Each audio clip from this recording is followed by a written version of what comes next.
Já está em vigor a reforma trabalhista, que promoveu várias alterações na legislação que vigorava desde 1964.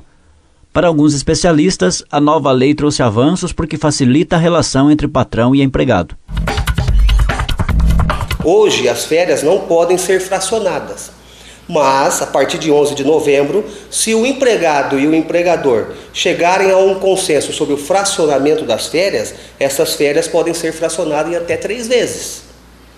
Tem alguns requisitos, mas pode ser fracionada as férias em 3 vezes. Não existe a obrigatoriedade do empregado ter que tirar 30 dias de férias, direto.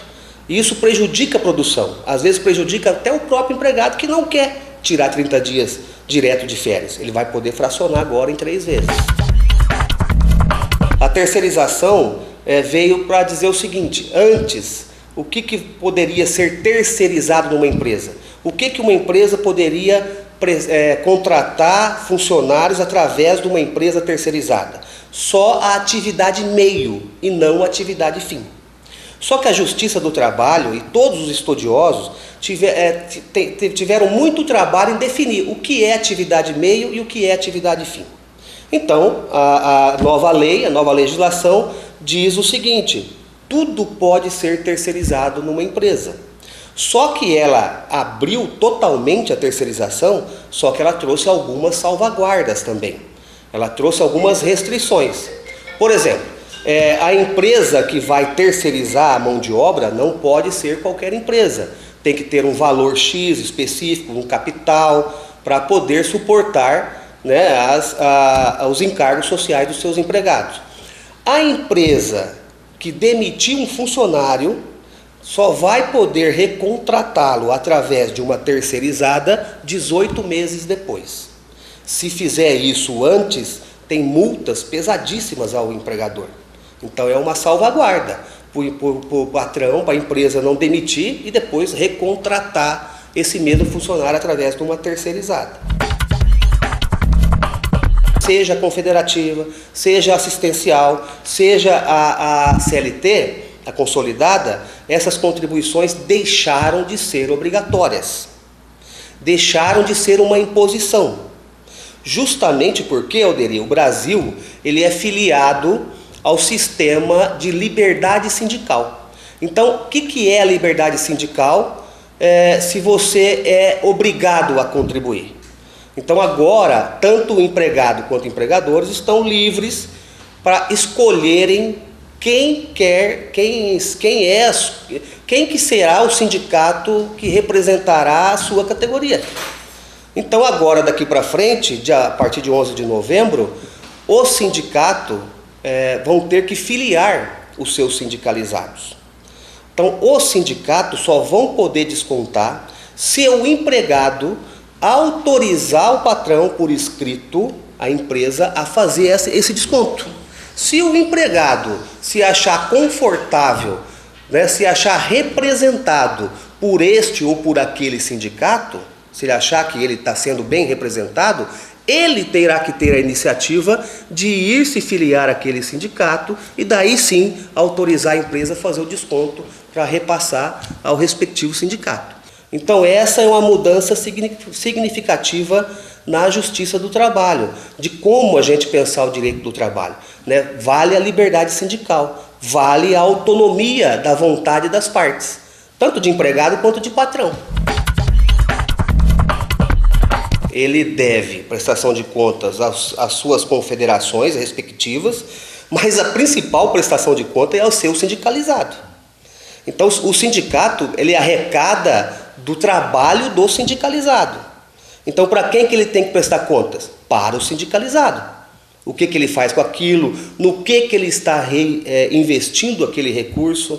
Inclusive a própria CLT diz que os sindicatos têm que devolver isso, investir essa receita em vários setores.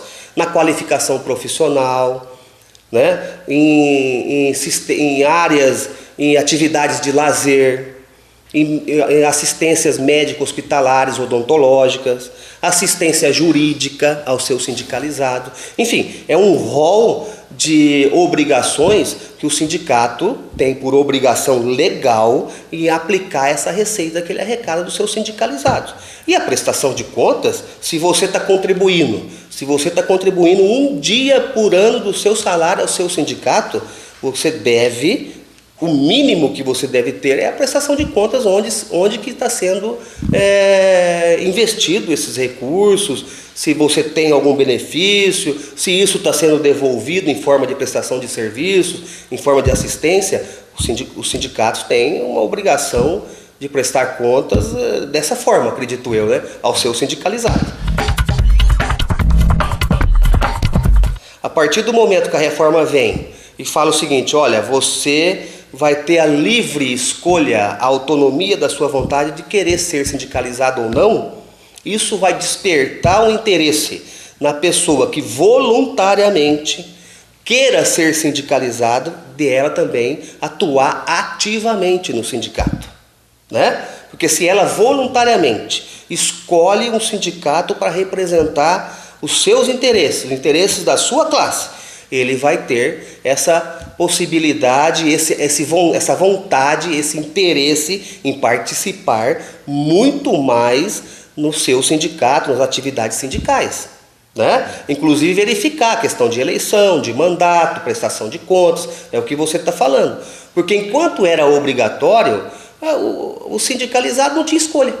Ou eu desconto ou não desconto, então, tipo assim, é até uma banalização da questão sindical.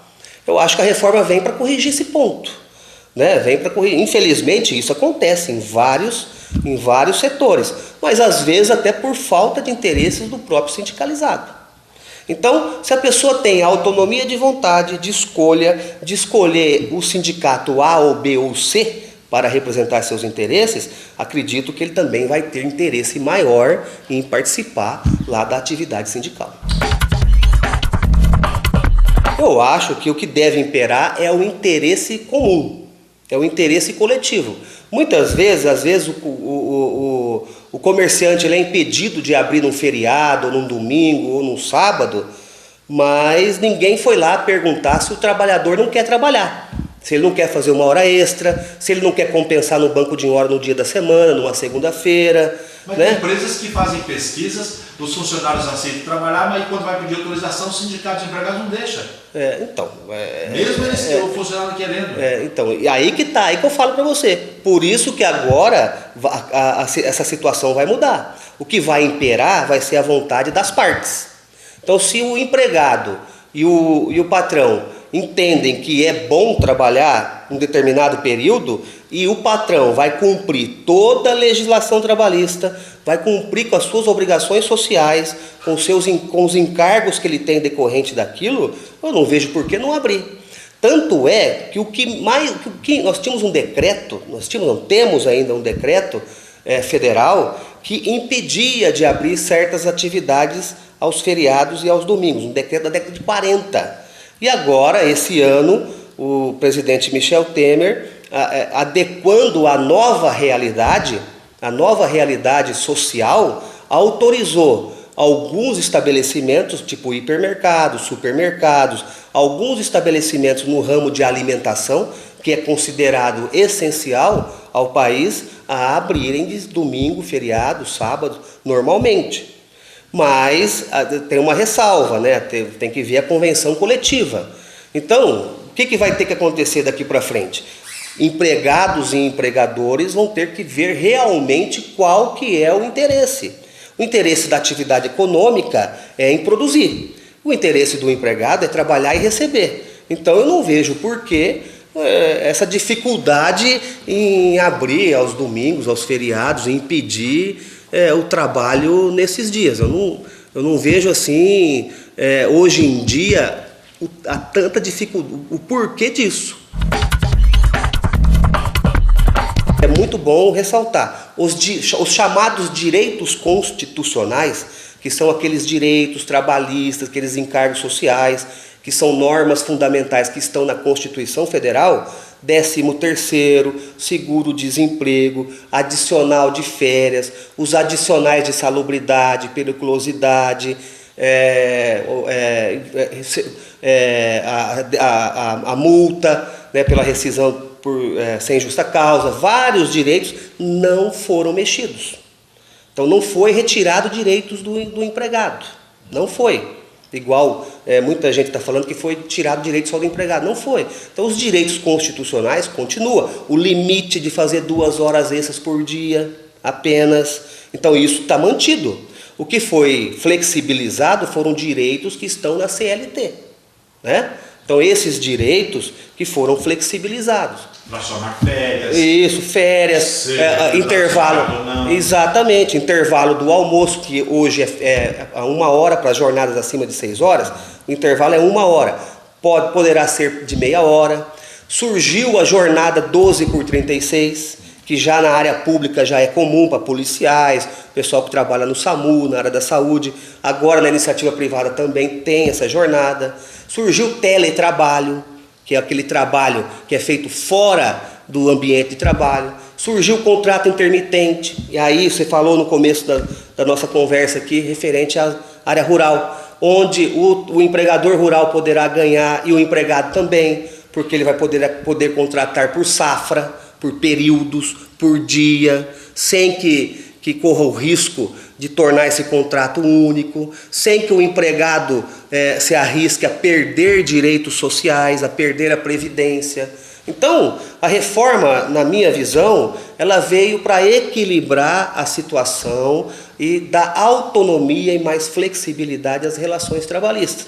Com isso, aumentar a produtividade, aumentar a renda e aumentar a atividade econômica. Eu acho que a reforma veio num ganha-ganha, não teve ninguém que perdeu. Eu acho que tanto os empregados quanto os empregadores e a sociedade vai ganhar com a reforma, com certeza.